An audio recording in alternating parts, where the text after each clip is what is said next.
અમે સિટી વાળા. હવે અમે ગામડા વાળા. હાલ બેહીન વાત કરી.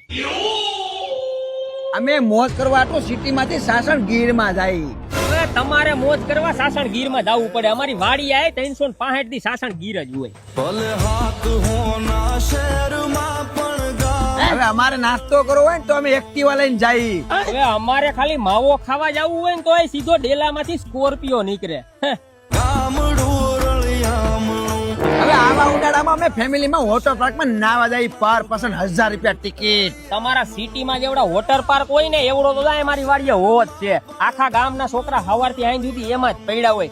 એક પાંસ્યું નહીં લેવાનું. ગમે એમ ધુબાકા મારો નહીં. કાચી પાળીએ બેસી હાચી વાતો થાય. અમે 3 BHK ફ્લેટ માં રહી અને બધા રૂમ માં એસી. તમારે ત્યાં સિટીમાં જેવડો ફ્લેટ હોય ને એવડું તો મારે ઢોર બાંધવાનું ધાર્યું છે. અને 10 બાય 10 ની બારી હો. ખાલી એક બારી ખોલી નાખ ને એટલે સેન્ટ્રલ એસી ટૂંકું પડે કલેજા. ઈ અમારું ગામડું હો. આ કોઈના બાપ નું નહીં હાલવા દે. હાલી નીકળો. ગામડા વાળાની ટક્કરે ચડવું.